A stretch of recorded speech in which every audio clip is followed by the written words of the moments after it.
Preventing and treating venous thromboembolism, or VTE.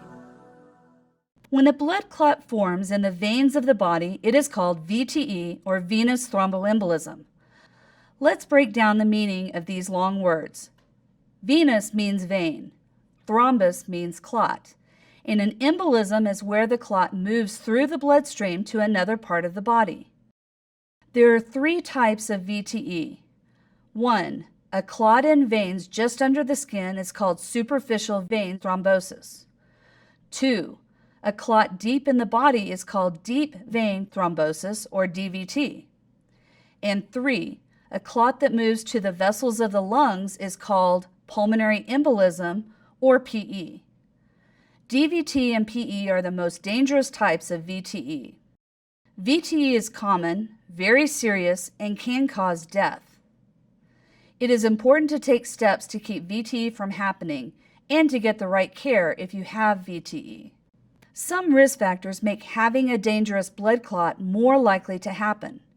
These risk factors include not moving for a long time, such as on a long trip or when staying in bed because you are sick or hurt, staying in the hospital or having surgery, having a baby, taking birth control pills, smoking, having cancer, and/or having some genetic abnormalities.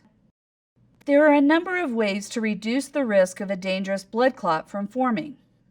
Sometimes special compression stockings can keep clots from forming in the legs. Some medicines can also help prevent dangerous blood clots. These drugs are called blood thinners or anticoagulants. Blood thinners are given to some patients who need surgery and to people who are likely to experience blood clots. There are two main types of medications used to treat VTE.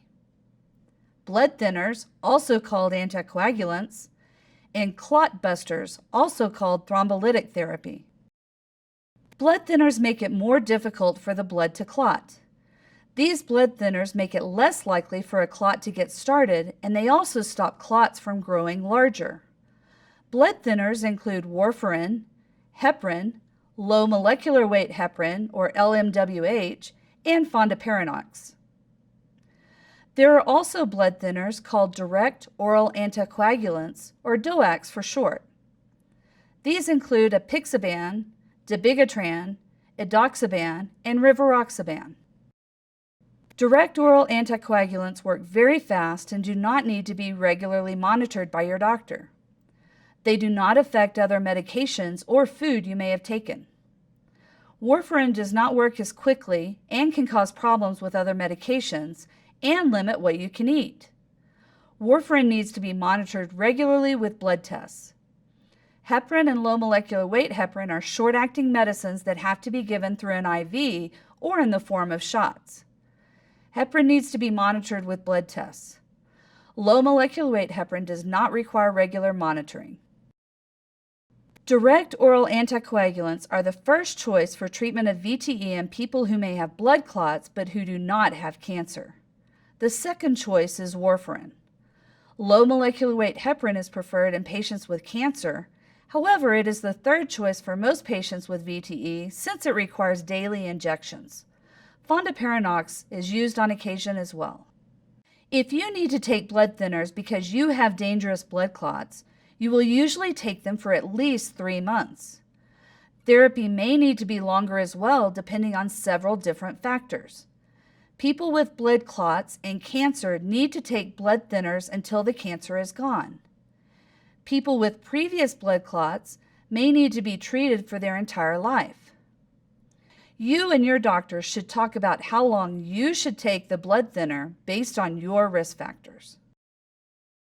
If you have blood clots in the vessels of the lungs and your doctor feels that something must be done to get rid of the clots faster than your body can get rid of them, medicines called thrombolytic therapy can be given through an IV, or they can be delivered to the clot in the vessels of the lungs with plastic tubes called catheters.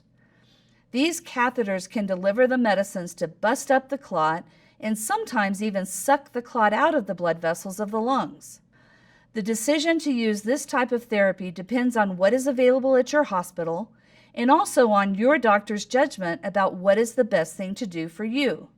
Usually, these thrombolytic medicines are only used for patients who are at high risk of dying from these dangerous blood clots. Sometimes patients cannot be treated with a blood thinner because of bleeding or because they are at high risk of bleeding while taking one of these blood thinners. When a blood thinner cannot be used in a patient with a VTE blood clot, a wire basket, which is called a filter, can be placed to catch any clots that may break off and go to the lungs. This filter is placed in the large vein called the vena cava that drains the vessels of the legs and body parts within the belly to bring blood back to the heart. Although these filters have some risks over time, they lower the chances of getting a new blood clot in the lung for a short period of time. Because taking a blood thinner is the best way to treat VTE blood clots, a blood thinner should be started as soon as it is safe. Sometimes these vena cava filters can be removed if they are no longer needed. You should discuss with your doctor if your filter can be or should be removed. Treatment for blood clots has several goals. Doctors treat blood clots to keep new clots from forming, stop existing clots from enlarging in size, stop pieces of a clot from moving and limiting blood flow in other parts of the body, avoid complications caused by blood clots, and keep clots from traveling to the lungs, brain, or heart where they can be fatal. VTE blood clots can cause lifelong health problems and may cause death. If you have risk factors for VTE or have had a VTE in the past, be sure to talk to your doctor about ways you can prevent VTE and reduce your risk of life-threatening complications.